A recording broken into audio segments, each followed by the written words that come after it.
Parasites are sly, using the cleverest of ploys to stay alive while destroying almost everything in their tracks.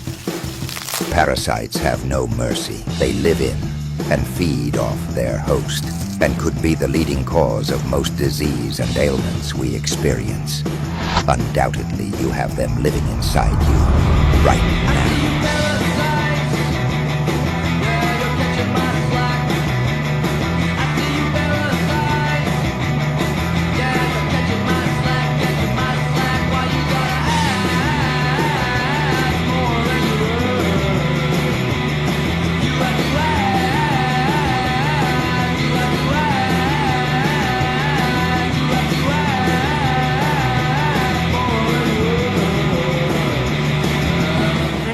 Surgeons thought that she had a brain tumor.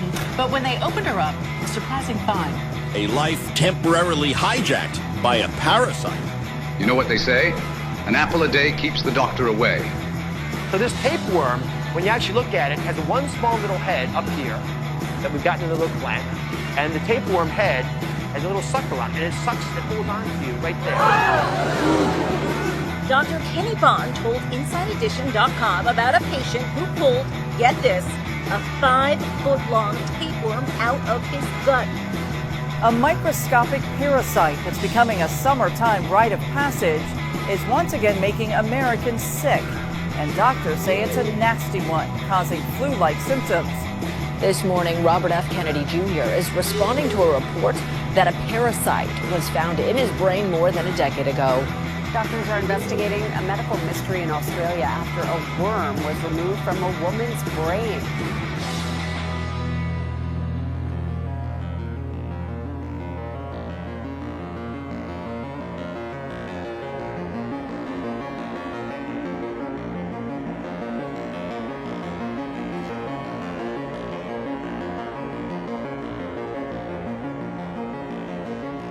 The doctor said, told me what he was going to do. And he said, well, there's good news and there's bad news. He said, what do you want to hear first? I said, well, give me the bad news. Let's do that, and then you can give me the good news last, and I'll feel a little better. He said, all right. He said, number one, we have to remove your stomach and esophagus. But he said, the good news is that if you survive the operation and survive the chemotherapy, we'll put a tube in, and you use a blender to, now as your stomach, they'll grind up all your food, and people that do that seem to live longer. I said, well, the good news? He said, well, that's the good news. I said, well, what's chemotherapy? And he looked at me, and without batting an eye, instantly he said, it's FDA approved. So I tried to get out of him what chemotherapy truly was. He wouldn't tell me, so I wanted to see it. And when I saw the bag, it looked terrible. And there was a red skull and crossbones on the back of the bag, and the statement said, under no circumstances, even when this bag is empty, must it be cut open, death can ensue. And I said, well, you mean you're going to pump all this stuff into me, and then what's left will kill you? And I said, the address here is Missouri. I said, I'm going to Missouri. I walked out, walked right down, spent the $1,000 for a ticket to Missouri and back. Went to Missouri, and they wouldn't let me in the chemotherapy plant. I had to hire an attorney. There was a lot of kerfuffle. I finally got in. It cost me quite a bit of money to get into that plant. They were very nice. I got a full, complete rundown on chemotherapy. I have the chemical makeup of chemotherapy. They gave it to me. And I walked out with my attorney. It was all done and said. We left, and guess what? I was no further ahead because I'm not a chemist. I don't know what this chemical breakdown is. So I went to a compounding pharmacy knowing that they had a chemist in staff. And the man looked at it, and he looked at me and frowned and said, well, this is part of the war division, the chemical department of the armed forces. I said, really? He said yes, and told me it was mustard gas. A warning sign should be posted beside them. After hearing that they were planning on pumping mustard gas through me, I decided to put an ad in the paper, and it read like this. My name is Wayne Rowland. I'm just like you. I have heard that there's a cure for disease that's been suppressed. I have cancer. I'm not going to accept the modality of the day. I need to know if there's a cure that's suppressed out there, and I offer a $10,000 reward. I literally received thousands of calls, but one man impressed me.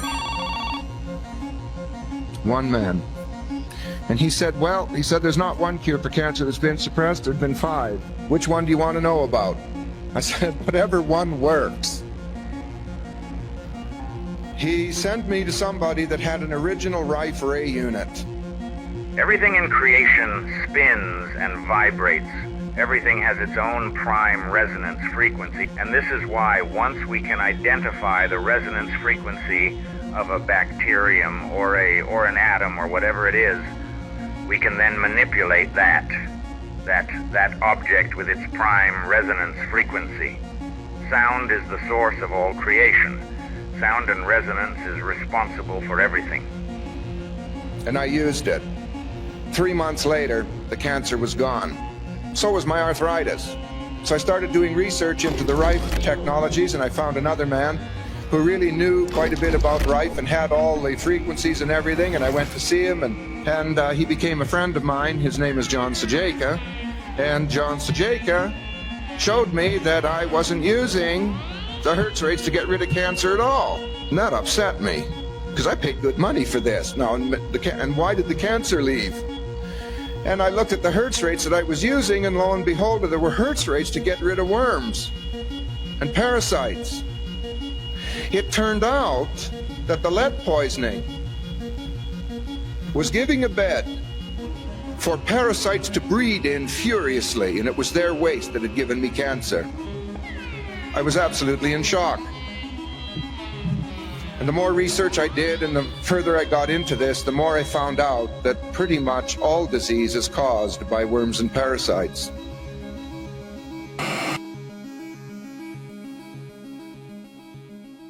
We have a success rate of around 70%, 60, 70% in cancer versus a 3% of standard oncology. Maybe some people should listen to that. And the success on the corona, well, it has been 99.3% and over 1,132 people. So not bad. No, I say, try to improve that. No, so, and when you say, okay, why does it work on corona? Because it eliminates the spike in the standard corona. And does it work on the vaccine too? Yes, it eliminates the same spike. It's the same spike, you know. You just have to drink it 3 months and that's it.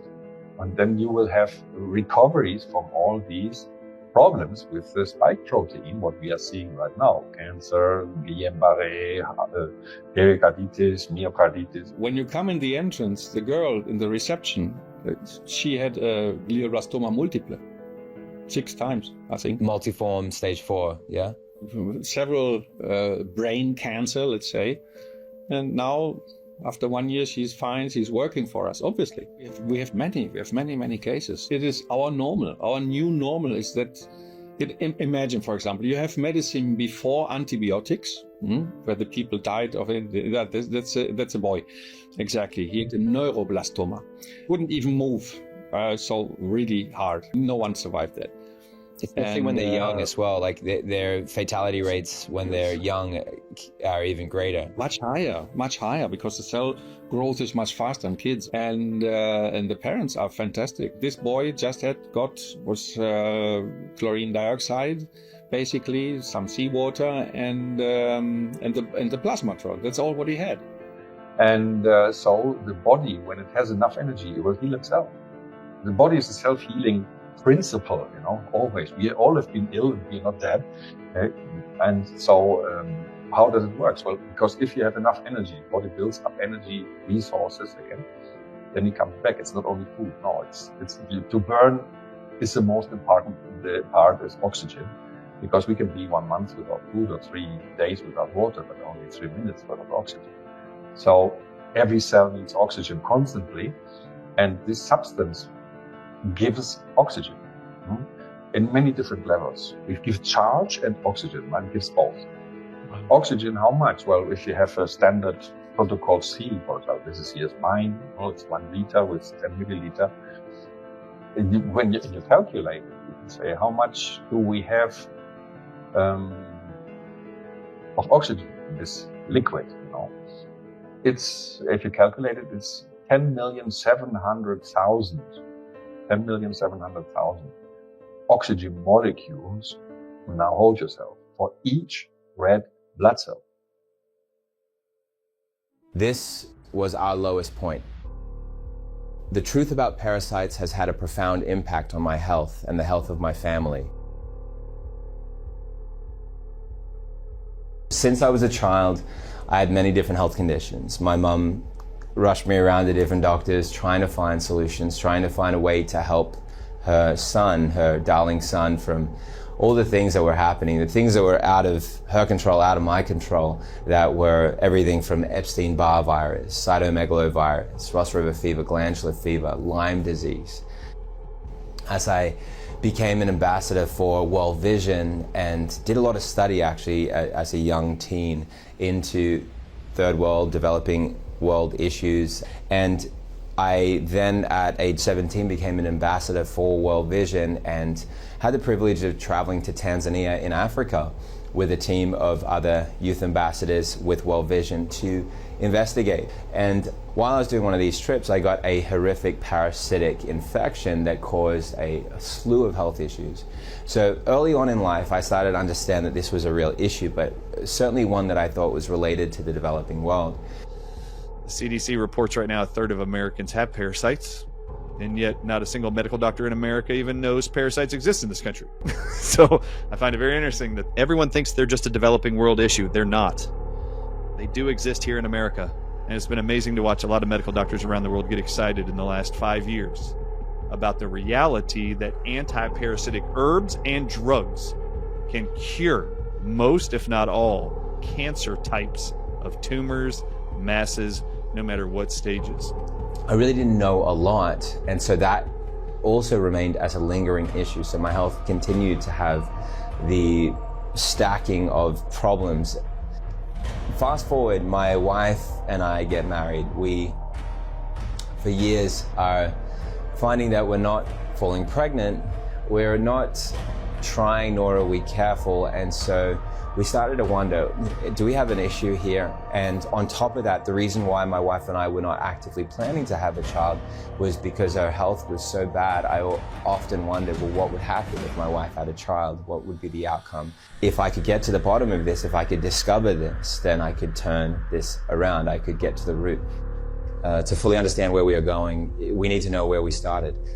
Dr. Lee Merritt has done some amazing research into the world of parasites and how the medical industrial complex has led us astray. Alrighty, I'm Dr. Lee Merritt, and I was a classically trained physician. I graduated from the University of Rochester School of Medicine and Dentistry. And to be honest, I'm an orthopedic spine surgeon by profession. So I didn't expect to be in a discussion about parasites and viruses. But what if I told you that cancer, acne rosacea, multiple sclerosis, and rheumatoid arthritis, 4 different diseases in 4 different areas of medicine, what if they can all be treated with parasite medication? We grew up believing that there was infectious disease that was airborne. We heard about the pandemic of 1918. We came up believing that we got sick because of these crazy little invisible virus particles. Well, that turns out not to be true. So what we are dealing with is an intentionally misinformed public who has been lied to by big pharma. Keeping people also from transmitting the disease. And the chances are very likely that you'll not be able to transmit it to other people. Yes, it will protect you, but honestly, it's not for you. It's so you don't kill other people. It's so you don't spread it to other people. 114 million Americans, nearly half the adult population in this country, has had a vaccine shot already. 114 million of us have had it. The number of people who have died from getting the shot is 0. There's a distinct anti-science flavor to this. So if they get up and criticize science, nobody's going to know what they're talking about. Because I represent science. If you're going to control a group of people, what are you going to have to do first? You're going to have to control the scientists. And one of the ways to do that is to control what they can publish. By the end of World War II, the British government controlled the largest medical publishing house in the world. It was called Butterworth. But it wasn't all the British government, it was MI6, the British spy agency. At this time, Butterworth had joined the German government to create a larger publishing house, and they called it Pergamon. So peer review comes screaming in 1965 through his company, Maxwell's company, called Pergamon Press. So Ghislaine Maxwell's father is like the first major attack on science. Pergamon, by the way, in the Bible is known as the city of Satan.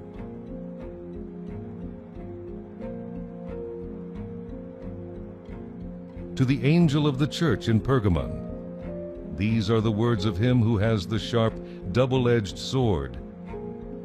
I know where you live, where Satan has his throne. Pergamon existed in Turkey as a sacrificial altar until it was rebuilt in Germany. Now, the first editor-in-chief of Pergamon wasn't a scientist at all. He was a spy. His name was Robert Maxwell. He was a Mossad agent and proven to be a spy for the British. People recognize the name because he's actually the father of Ghislaine Maxwell, the consort to Jeffrey Epstein.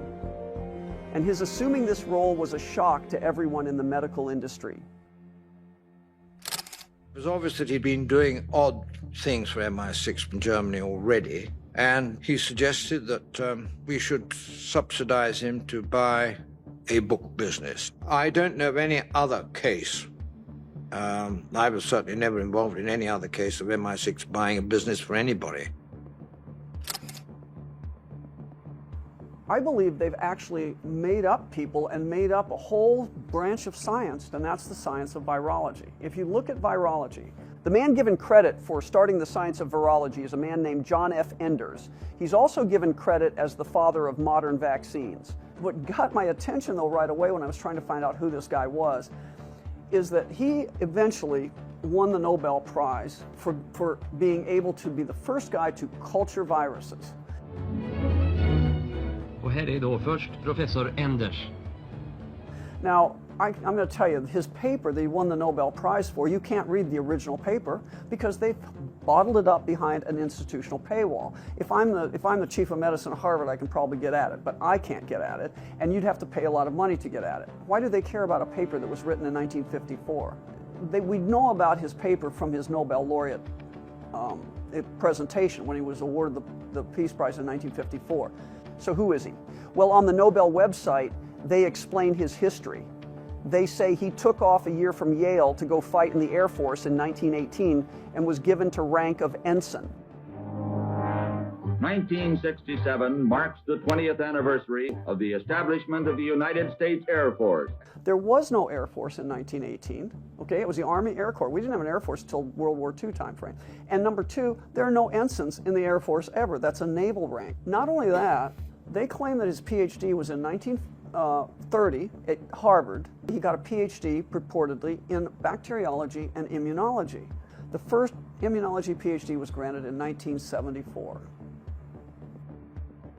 And yet here we have the Nobel site telling us he's got a PhD in immunology from 1930. Who's making this up? Your doctor can surely help when you're not well. Anne is just fine. We take good care of her, the doctor says. Isn't it good to have a doctor who can help you? Because after this paper was published and was elevated by publications like Pergamon, virology basically replaced the science on parasites as they continue to impact our health. So by this point in the 20th century, the medical industry gave us two paths. One was petroleum medicine that was designed to prolong our illness to create wealth off it, and the other was homeopathic medicine found in nature that was derived to cure the illness. A good example of this was Royal Rife's groundbreaking frequency device. As far back as 1920, I conceived the idea and the possibility of when the causative agent of malignancy, so-called cancer, would be discovered and found and proven that it would be caused by a microorganism. Of course, reception that I received that far back from the medical profession and scientists was nil. But I kept at the work, and I succeeded in eventually isolating a virus. First, I began sectioning tissue of every known type of malignancy. I sectioned over 20,000 of those, cut them down with a special microtome to very thin. Some of them were only a micron in thickness. Arthur Kendall and I, working jointly in the Pasadena General Hospital, succeeded in isolating what we classify the first filterable form of bacteria ever seen. Now these filterable forms are very minute in size. The smallest of all is the one from the BX, which we isolated from cancer. But that is the smallest and is less than the 1/20th of a micron in dimension and highly motile. We succeeded in isolating this organism, this BX, using a Kendall media. Many people are talking about common illnesses, with which we are all familiar, of course, being the result, it turns out, of parasite infections in humans. And before you go thinking that this is a third world country issue, that these small animal systems don't exist in the United States, well, you might want to think again. The CDC acknowledges that cancer is a parasitic infection. Hell, even the American Cancer Society, which is a federally funded agency and a puppet of the DoD mass genocide operation, also acknowledges that cancer is actually parasites and their egg sacs. Every day on American university campuses, many students and professors are working very hard to discover a cure for cancer. The year 1910, 0.07% of people in America died from cancer. So you might ask yourself, with such a little bit of death, why would they make what later became known as the American Cancer Society? Members of the Senate, members of the House, ladies and gentlemen, we are here today for the purpose of signing the Cancer Act of 1971. Dr. Detman, the President of the National Cancer Society. Thank you, Mr. President. We would like to think that this is a wonderful Christmas present in the signing of this bill with this pen today. The 2.25 million volunteers of the American Cancer Society ask that I express their appreciation. The question was, is this caused by a parasite or somewhat microorganism, or is it something else? That's always been a debate. And that debate has never been resolved. So if you go back to the literature back in between 1850 and 1900, you'll see, they just started using microscopes, and some people were able to see. And there was a couple of very important papers called this around 1898, several actually, which said that they saw these little organisms only in malignant tissue, not in healthy tissue. And so they were calling it the cancer parasite.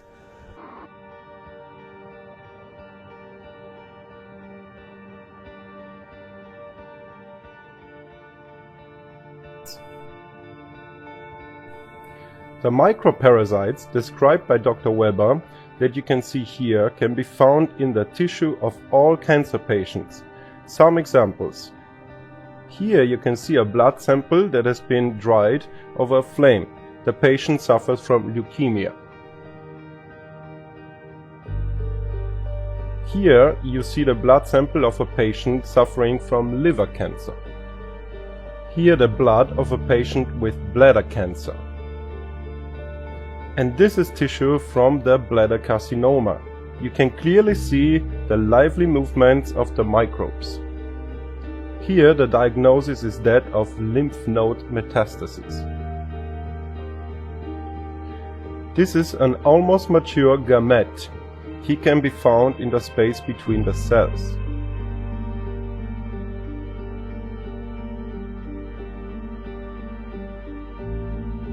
And here a blood sample after mammal surgery. You can see a dying leukocyte. Patient is suffering from breast cancer. Diagnosis: cell complex of an uterus tumor.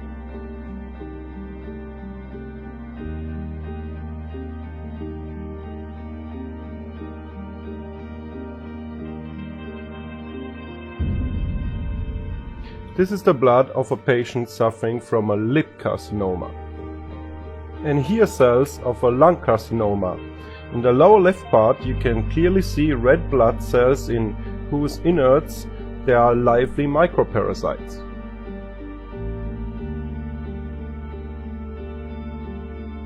Here a tumor cell from a bladder carcinoma. You can clearly see the vacuoles, string-shaped structures.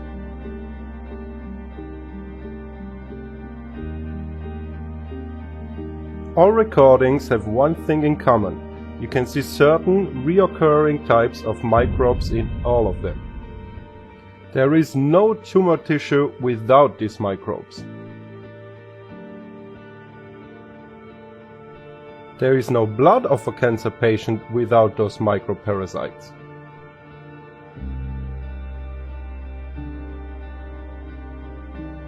The microparasites that have not yet been acknowledged by mainstream medicine as the cause of cancer have been comprehensively shown by Dr. Weber. They belong to two species. A. String shape, grown up.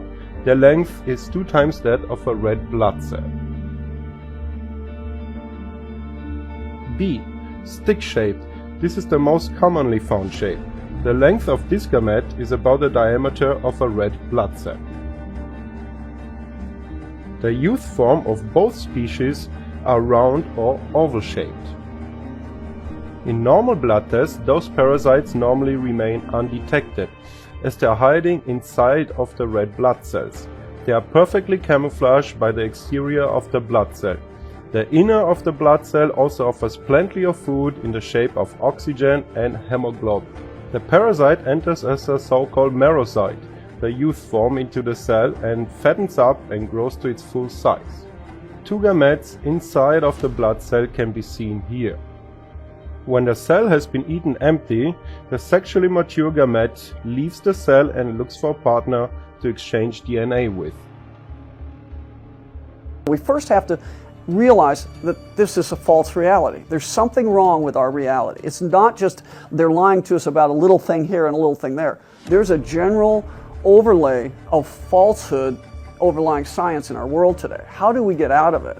As I was telling you about our family's health crisis, I was desperate to find out the root cause of it and not just go through the traditional routine of masking it with pharmaceutical drugs. And my wife, she was in pain. She was crying herself to sleep. A lot of nights in pain. I felt that there was nothing I could do about it at the time, and so that was a very horrible time for us to kind of just watch that happen and look at the future that we had both hoped for and planned and been so excited about. My wife then had a diagnosis of anxiety and depression, got put on medications for both of these set of conditions, and what that meant was that she was then now struggling. She was dealing with a lot of issues with her self-worth, her self-esteem, and then now battling with this set of mental health issues that was out of her control, and just feeling out of control in her life, feeling that she could not control her temper, modulate her emotions, her mood. She would just lash out and lose her temper and be out of control emotionally, and then feel like, what am I doing? Why am I hurting? Reading and like spending all this time learning of how to be a better person. And I just felt like I was getting worse. Trying to do the right things, live the right way, help people.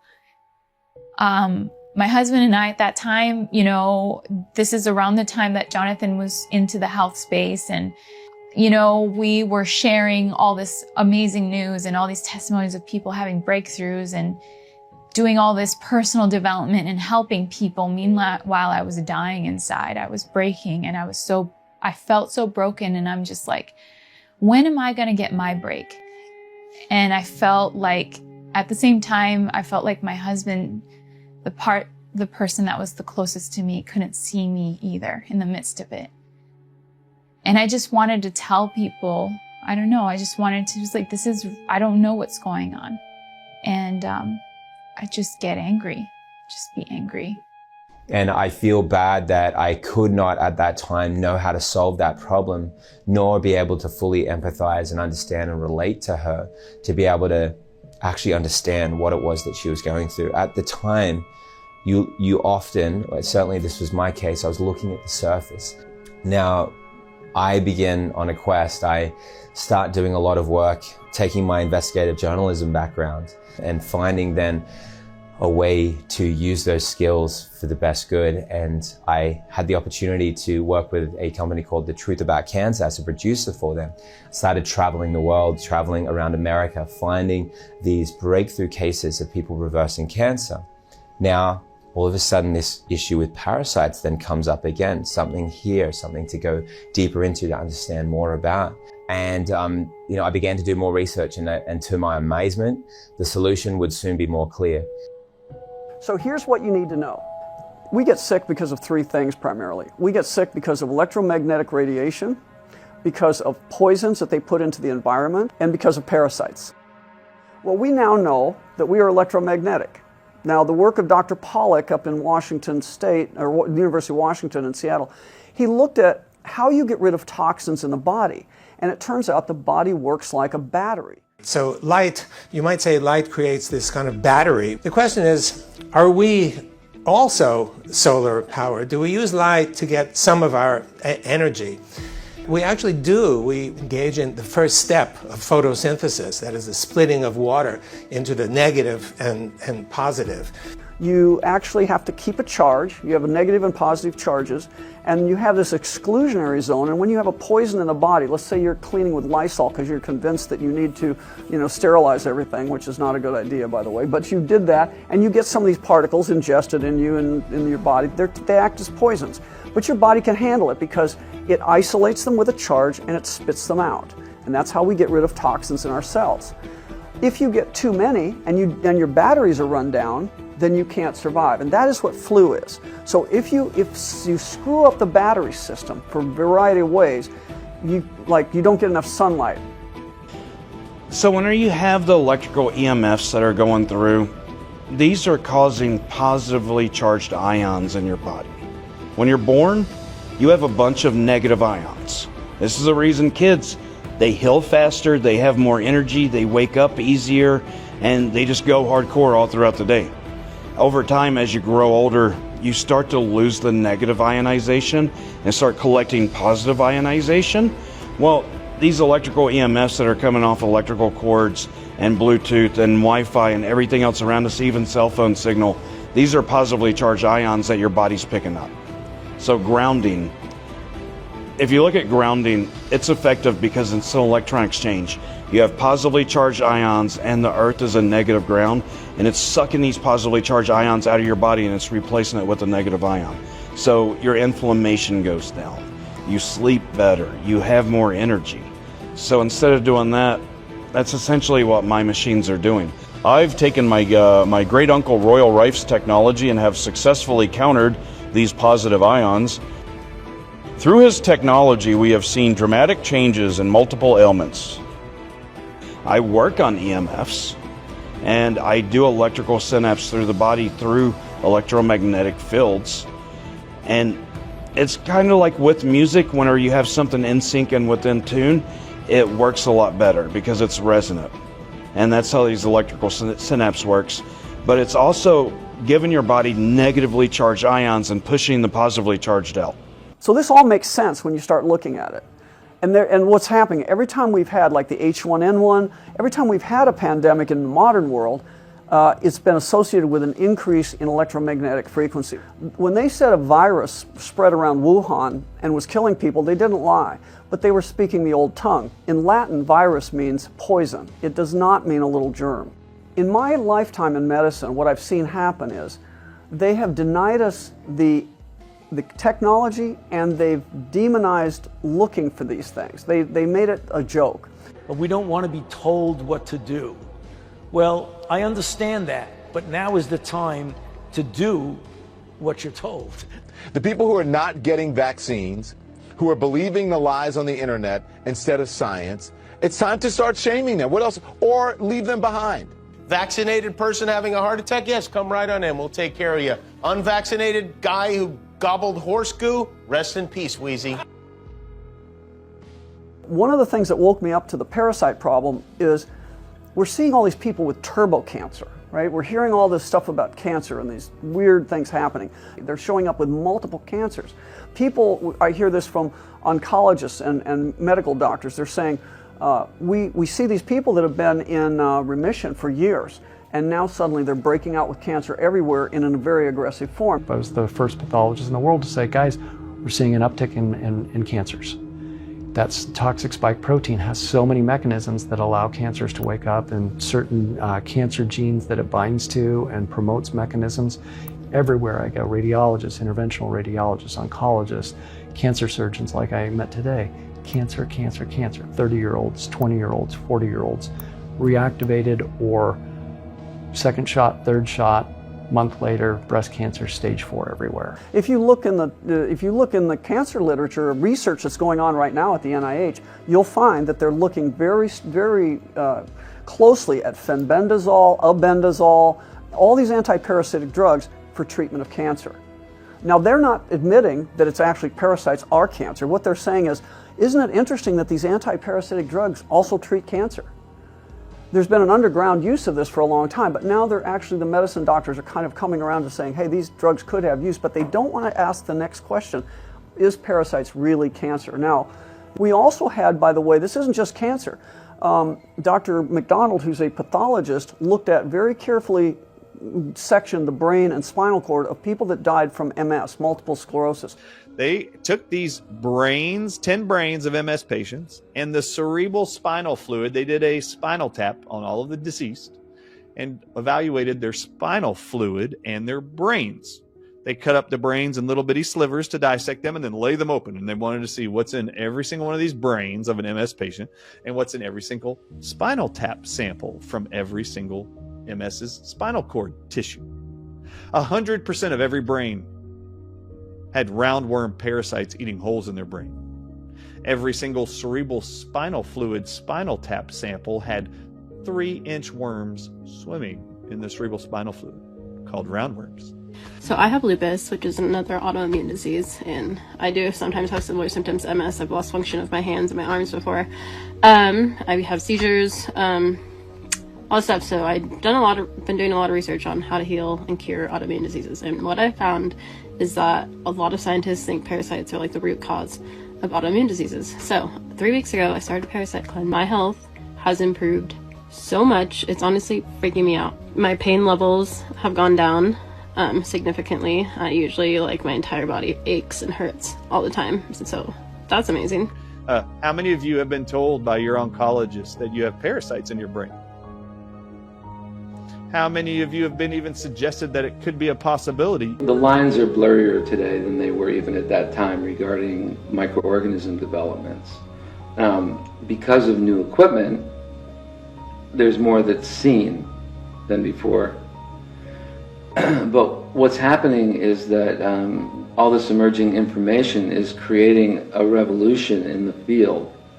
And now people are dealing with things that they didn't even know existed even 10 years ago. Mycoplasmas, nanobacteria, bacteria that are smaller than viruses.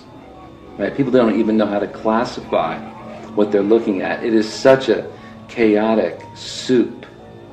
And there isn't a lot of money that goes into research around it. It's a highly undefined field. We're having to actually, there's been a language that's had to be invented even to talk about some of these things, to even name them. There's one thing you'll find, and you'll find it in years and years of experience, John, that it's an absolute true statement that I've found out over all the years I've worked with this work, and I've worked hard and sincerely and honestly. You'll find, by God, that 9/10 of the criticism is a cloak of ignorance. When they don't know themselves, then it ain't the voice. Recently, in 1970s, we discovered that in people that have heart attacks that have plaque in their arteries, we're finding at the center of the plaque is what they call calcium-producing microorganisms. And we found out they're nanobacteria. So we now have affirmed that nano-sized bacteria can exist because we see them there. So now they're saying, well, coronary artery disease, which is heart attacks, is an infectious disease. Texas health officials say kissing bugs have infected at least 12 people with a parasite that has the potential to kill, and the parasite they leave behind causes Chagas disease. The disease has an acute phase, much like the flu to start, before it transitions into a chronic phase, during which up to 30% of people develop heart problems. I've never left the United States. I've never even been on a cruise. So it had to be here. I was infected right here in Texas. One of the things that I found was that a study done on one parasite, which is called Toxoplasma gondii. This is a parasite that is estimated to be infected in 60 million Americans. Now, That's just one parasite in 60 million Americans. Now, what does that mean? Well, studies done on this parasite showed that if you had that parasite, you were 7 times more likely to attempt suicide. These things are all happening all together, downgrading people's health, dropping their guard against the parasitic infection. Now they grow. They can then get misdiagnosed as cancers. They can cause the growth of cancer in your body by creating environments that are a toxic slew that then cause a dysregulation of the body. And so let's say it's a heart cell or skin cell or eye cell. Instead of it making that proper conversion, because of the toxic overload, this is now dysregulation. That dysregulation causes the body now to produce these unhealthy cells that have not completely formed. These are cancer cells, and also they are cancer stem cells. These cancer stem cells are driving the growth of cancer and the influential factors behind the downstream issues, which would be the collective tumor, of which when you look at something like chemo will kill the tumor cells but not the cancer stem cells, and they'll actually cause a strengthening of the stem cells. So it would appear like a tumor is going down, but the cancer stem cells are growing. Natural substances that could not be patented for huge profits were kicked out. They were actually criminalized. So you can see that we have all been pawns in this horrific scheme. I personally am a 3-time survivor of cancer. 2 primary breast cancers, where I underwent a radical mastectomy that took down my tissues all the way down to my chest wall, and malignant melanoma earlier in life.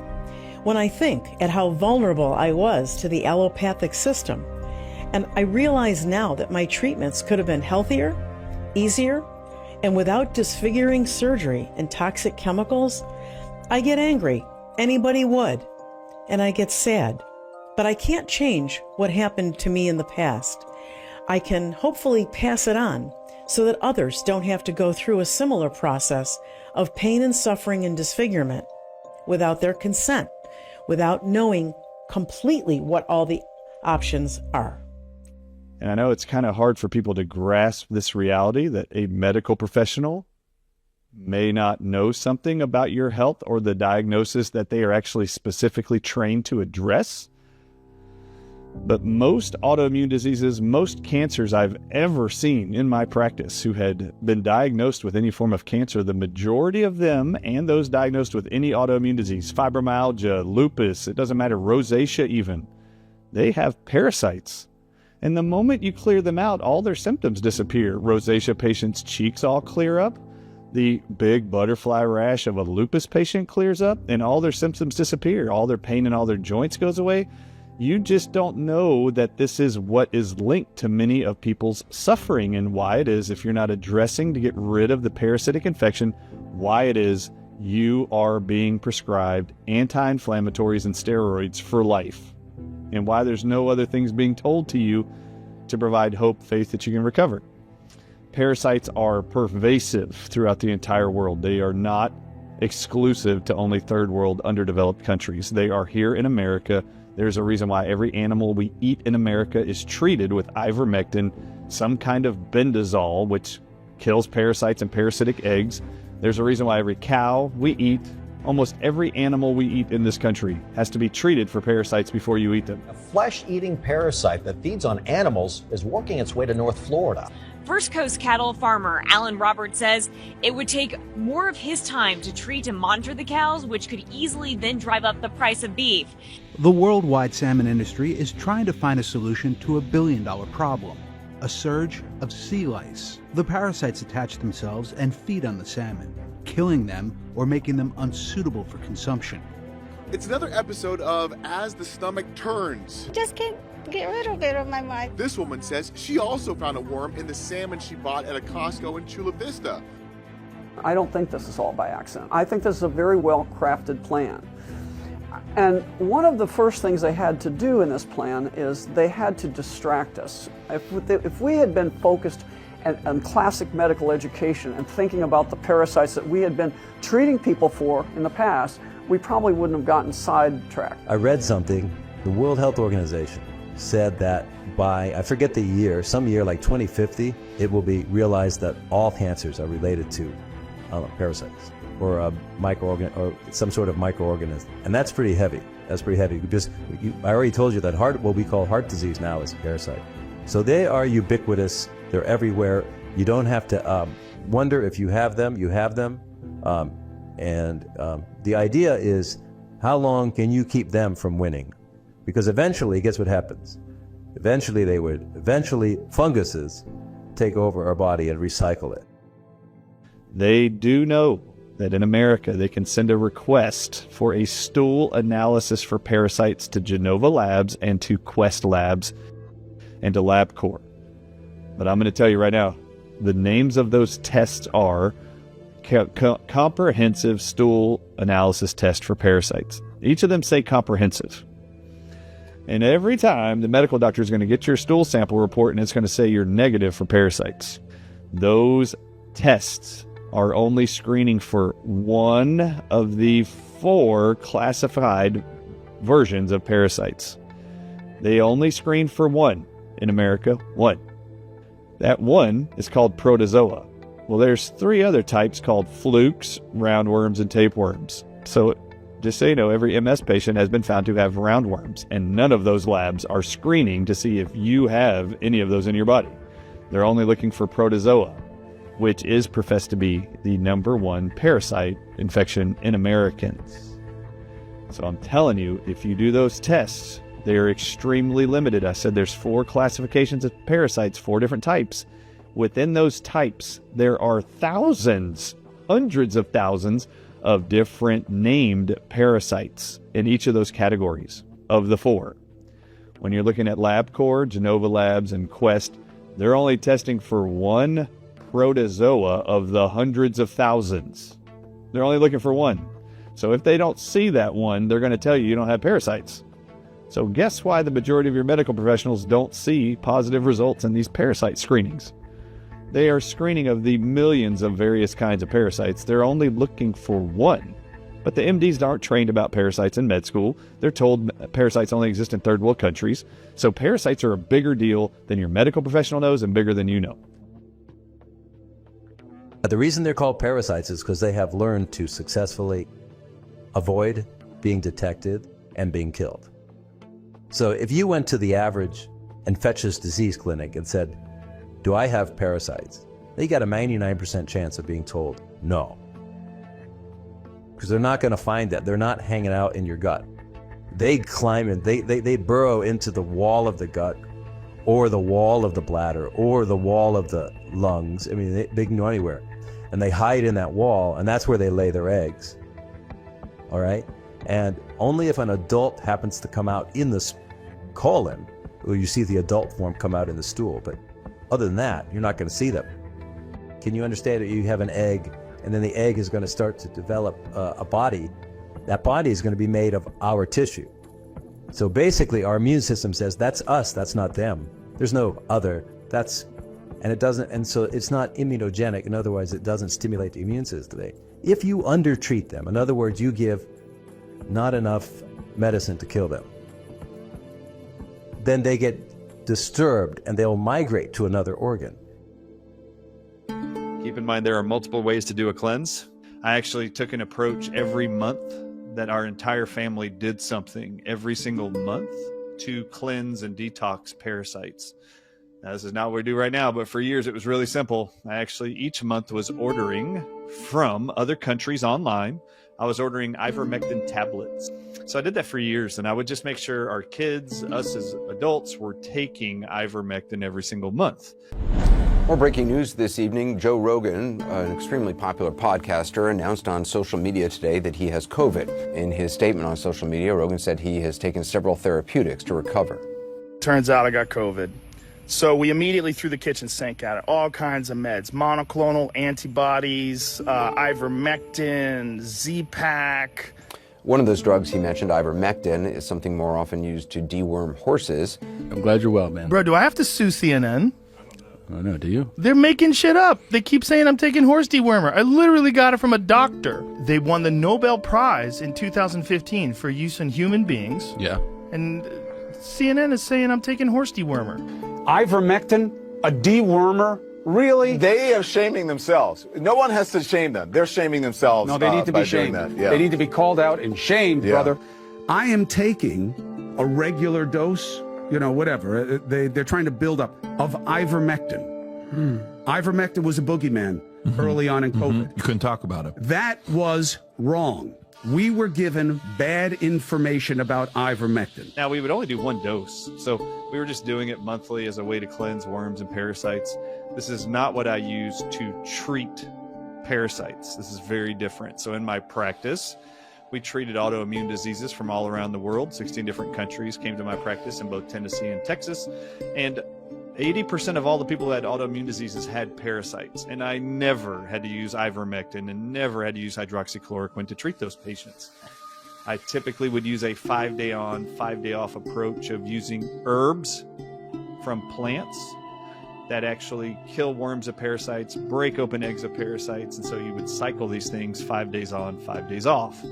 The primary ones I used were wormwood extract, otherwise known as artemisinin, a plant, and it has some of the very same actions in the human body to protect you from parasites as ivermectin does and hydroxychloroquine. So I always used wormwood extract, and I used dandelion root extract, which is very anti-parasitic, and then we also used other herbs and plants. Parasites are mostly encysted and they're in a kind of a stasis in these little areas around the body. And when you take your dose of medicine, whatever medicine you do, whatever you do to get rid of the parasites, the first thing they're going to do is get rid of the mother parasite. The mother parasites apparently put out some hormone or chemical or signal that causes the babies to just all stay encysted. So they're not out making you sick. They're not swimming around. But the minute you get rid of the mother parasite, these things start hatching out.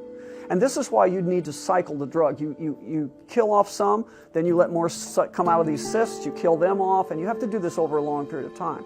Now, here's where the problem is. If you wait too long in between doses, what will happen is you'll have such a big parasite hatch out that you will actually kill so many parasites your next round of drugs that you will get what's called a Herxheimer reaction. And what happens is these parasites will be suddenly killed, and they will give you like an allergic reaction to dead parasites. No surprise that your body doesn't like a lot of dead parasites. And you'll notice it. You'll notice your stools will change. You'll have all these things happen. It turns out everything cancer likes, parasites like. They like carbohydrates, okay? And the solutions are a clean diet, low carbohydrates, cycling parasite doses until you can get yourself down to 3 days on, 5 days off, and then you keep, after a few months, you start spreading out the off time until you're down to maybe taking 2 doses of parasite medicine a month. And a lot of your doctors don't even know these things. A 6-year, 4-year term in medical school, they get 19 hours of nutritional studies. That is the same as a 1-weekend course in 6 years. So when you go to your medical doctor and ask them, should I take vitamin C? They don't know. They don't know anything about vitamin C. Should I take vitamin D during the summer or in the winter? Most of them don't know either. So they're just not taught much about that or given much credence. In fact, they're just taught, if there's a symptom, prescribe the drug. And like I said before, wormwood I've used for over 20 years to help people clear parasites of all kinds, no matter what the form. And then there is a clover called red clover. It is an incredible herb at killing parasites also. This should be the staple for anybody trying to do a parasite cleanse. I'm not sure anybody knows this, but did y'all know hydrogen peroxide kills parasites? Did you know your own cells in your body make hydrogen peroxide? And every cell in your body will make hydrogen peroxide? Now, the only way you would see a whole population of people having a whole bunch of parasites as issues and diseases being diagnosed, but they are parasites, you have to understand the gravity at which all human beings have less hydrogen peroxide production in their body. You just need to go do the test, and then you can educate your medical professionals what they were not taught in med school. They were not taught about parasites, and they were not taught about nutrition. There can be parasites that can cause necrosis, and these necrosis can cause cancer on long term, but there can be cancer that can draw in all types of parasites that makes it worse. Chlorine dioxide eliminates parasites in blood. We know that because malaria, it's the old malaria, Jim Humble, 100% efficiency. We have to understand that parasites is not the same like worms. If you have a big worm or a parasite, I'm speaking here mostly about single cellular parasites like trophozoites of malaria or Giardia lamblia. Most of the parasites are single-celled, and this is much more. Has nothing to do with the worm itself. No, it's not that the worms are eating you up. No, it might be the case, but it's the last case, or 1 in 1,000, if so. And basically, we have to understand chlorine dioxide eliminates by sites. This is, for example, a parasite in blood. It's difficult to detect, and it's like finding a needle in a haystack, because it's really. But you can see that's. You can see, yes, we have parasites in blood as well, and this will be killed by chlorine dioxide. What we do now in the foundation basically is the standard cancer protocol for advanced cancer, not initial, but advanced people. So they start with protocol C always, and they rise to 4 milliliters of CDS in water, in a glass of water per hour. Whatever they do, or if they eat or they don't eat, but all the day. This is basically what they do, and then we have the drip enema over the night. You can find it in my website. It's some new stuff, and this is very equivalent to intravenous use, or even better. So you have a constant oxygenation of the body in day and at night at the same time. And what we saw is in around 3 weeks, well, there is a result, directly a result. In most of the cases, you can see it reducing. You make an enema, and you are not making enema for washing out. You make it with saline solution, like an injection, but you with a dripper, and you drip all the night. Every second, one drip, one little one. And after time, well, is absorbed, because the main function of our large intestine is water absorption by the body. And this absorption is constant, so you don't have to go to the toilet. You can have a constant oxygen level, high level, and charge. This is what it does at the same time. And this makes a huge result. So basically, if you want to cure your cancer at home, take as much as you can from this stuff. Don't overdo, but go ramp up. Make these 2 protocols, and most of the cancers will go in 3-4 weeks, with exceptions, obviously, as I mentioned. But well, this is the way how to do it, and to go the other way. We make the surroundings stronger, and the cancer will get reduced by itself. These are the things that we're warning, we're saving people from. Now, when it comes to cancer, it could be the big part here, because that's already been a huge issue. We've already got 50% of the human race facing this, and we've got treatments that are working super effectively, like chlorine dioxide, which has been heavily demonized. There's people in jail for talking about it. He's hanging in there. He and his sons are in prison, and it's getting to be, we're on 4 years now. It's getting to be quite brutal. He's hanging in there. He's very well rooted in his faith, obviously, but he's hanging in there. It's getting to be more and more unbearable every day. Trust me. What aspect of it is unbearable? Well, they've separated the family for a while. They moved them to a facility in Texas for a while, where they were under psychological evaluation. And then they've just moved them around, sort of like diesel therapy, right? Where you're just constantly on the move. Last I spoke to them, they were back in Miami, incarcerated down there. But again, the very people that have incarcerated them are also the same people that come from agencies that know that chlorine dioxide actually treats cancer. There's studies in the NIH that show you that if you inject chlorine dioxide into a cancer tumor, it gets rid of the tumor inside of minutes. And from there, it'll spread to the distant, organs or lymph nodes. So this whole thing about you can't treat cancer is a complete abomination. And not only that, they're showing that ivermectin and fenbendazole, Fenben, if you will. If you use those concomitantly, they're having tremendous results on fighting cancer as well. So and of course, Brian Artis, if you talk to him, he'll tell you cancer is from parasites, and you have a lot of parasites, so which is why ivermectin and Fenben work so well. Ivermectin kills the actual parasite, and Fenben kills the egg sac, so you're eliminating all of it. And again, another abomination of the National Institute of Health, our CDC, our FDA, that are now demonizing people who are providing easy, some very homeopathic treatments for diseases that don't even need to be labeled a disease, because as Mark Grennan calls it, it's dis-ease, right? Your body is not at ease. You have a lot of inflammation going on, or you're out of balance, so other organisms are allowed to flourish. It's sort of like taking a probiotic every day to keep your gut health really strong, so that you don't have discomfort with either indigestion or just issues, digesting food down the line. And which, of course, your brain down here is directly related to the brain up here. They're interconnected. And the government is all about breaking you up, separating, dividing, and making enemies of every body system and everybody for that matter. This is what they've been specializing in for as long as I can recall. I haven't seen the government do one thing to help the people ever that didn't result in them profiting wildly and in the end the destruction of the said people they were supposedly helping. Remember the song by the Carpenters, bless the beasts and the children from this world, they have no choice, they have no voice. So we have to be their voice. And I have my pets, my dogs are all around me too. I mean, they don't have a choice. They're like children, they come so innocent. So if we shut up and we take it, I mean, it's been difficult. The attacks are crazy. You're like, wow, that's crazy. I've got friends sitting in jail for doing nothing but helping people, which is Mark absolutely... Brennan. Mark Grennan, Dr. Pedersen, Dr. Reinwald, these people are sitting in jail and they've done nothing but help people. It's just devastating. So, and the governments of the world make this impossible for, they can really not fight it, and especially not in 2024. It's wow. So anyway, but those of us that still have a voice, you can't stop helping them because, they don't have a choice. We have to. Wow. It's That's like, beautiful. if you saw a child on the street lost, you would stop and you would help the child because the child is by themselves. That's what we're supposed to do. We're adults. We're supposed to help and not hurt and harm. But, wow.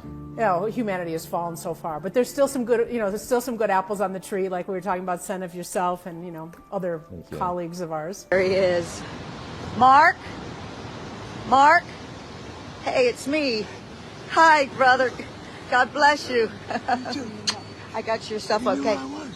Well, I look similar to your picture, but I thought you were having a longer beard. They cleaned you up, huh? Yes, I went to the front. They told me to come to back. Anything you want to say to the people? This is your first day out for how long? 4 years. Unbelievable. Today's a day of victory. Let's get to the car because you're on a time schedule. Well, just wanted to share that with you, my brothers, my sisters. That's my Pastor Mark, Bishop Grennan. Yeah. There he is. Free. I'm free. He's free. Woo! Free at last. Hallelujah. God bless you. I'll get you tuned in a little bit later. We got to get to the car. My mind is blown, and I can see so much about what is possible and the potentiality of what is actually driving cancer and what is there to solve these prolific, horrific, profound cancer cases that have no real solution in the mainstream Western field. But here they are being completely solved and turned around.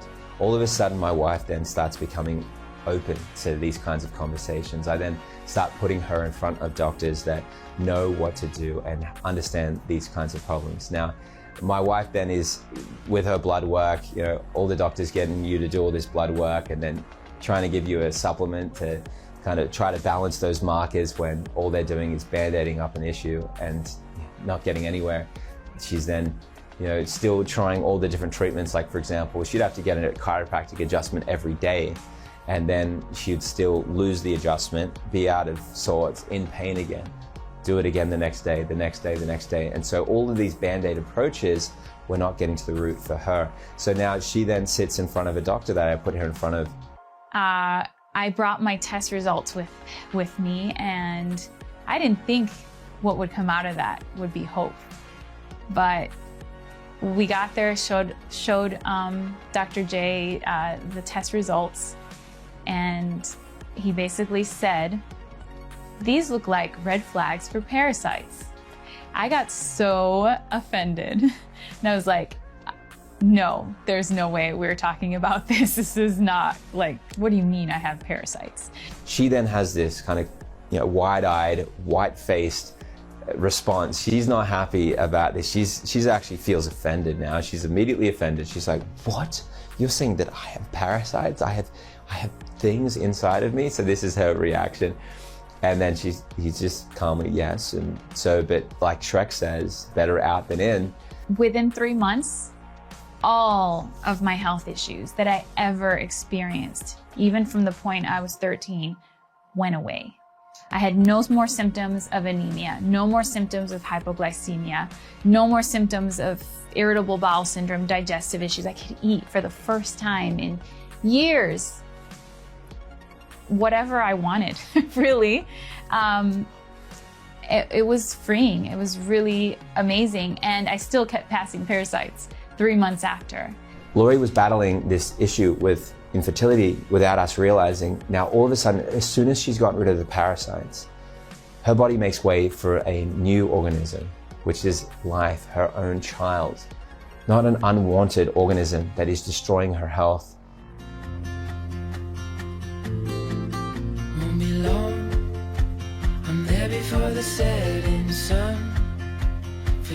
That beautiful boy he's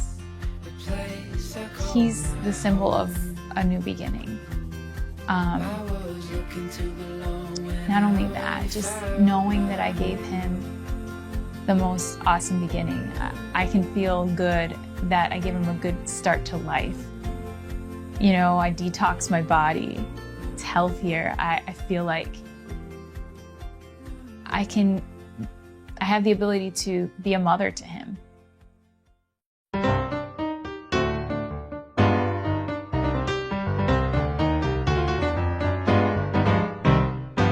We have worms, little itty bitty worms. We've got worms, wriggling worms. Do you remember in Eden when Eve said, let's get feeding? Now all of a sudden they're scheming and feeling all jealous and greedy. But there wasn't no serpents, no siree, there weren't. Even Adam had worms, so wondering if it was worth it. Now with knowledge forbidden, Yahweh said, are you kidding? Another alien invader, good luck, I'll catch you later. There are worms in our butts, and they're driving people nuts. We have worms in our butts, they keep mussing everything up. We have worms, little itty bitty worms. We've got worms, wriggling worms. You know those pharaohs in Egypt? Well, you will never believe it. They worshipped kitties whose feces was filled with wormy diseases. And the snakes on their crowns when you look at them upside down. It's the parasite hiding in plain sight. Like some suspicious traditions, a brisk to bite the baby children. It likes to ride in saliva. It's why you kiss the bride. There are worms in our butts, and they're driving people nuts. You have worms in your butt, and they turned you into a slut. Ever wonder why you're cranky or crave anal hanky-panky? It's these worms in our butts, now we become completely cucked. We have worms, little itty bitty worms. We've got worms, wriggling worms. We have worms, little itty bitty worms. We've got worms, wriggling worms. Did you ever learn about the Knights Templar? They had a fruity ritual to be a member. When your turn was up to be inducted, you had to kiss another knight in his buttocks. Ever wonder why there's more and more pedos? It's the wormies squirming in their heados, like the bugs who's spraying through infectin'. So they climb until the birdies ingest them. As the wormy birdies fly into the sky, the pedos spread the parasites. If you doubt this massive deception, just try and mention ivermectin. There are worms in our butts, and they're driving people nuts. We have worms in our butts when you listen to your gut. It's the viral hive that's hiding inside your host intestinal lining. Why these worms in my butt keep on telling me what's what? We have worms, little itty bitty worms. We've got worms, wriggling worms. We have worms, little itty bitty worms. We've got worms, wriggling worms. There's a reason you're consuming all this sugar and drinking lots of booze and using hookers. When Rowdy Roddy put on his sunglasses, he suddenly could see their wormy asses. 'Cause lurking right outside our dimension, the hive might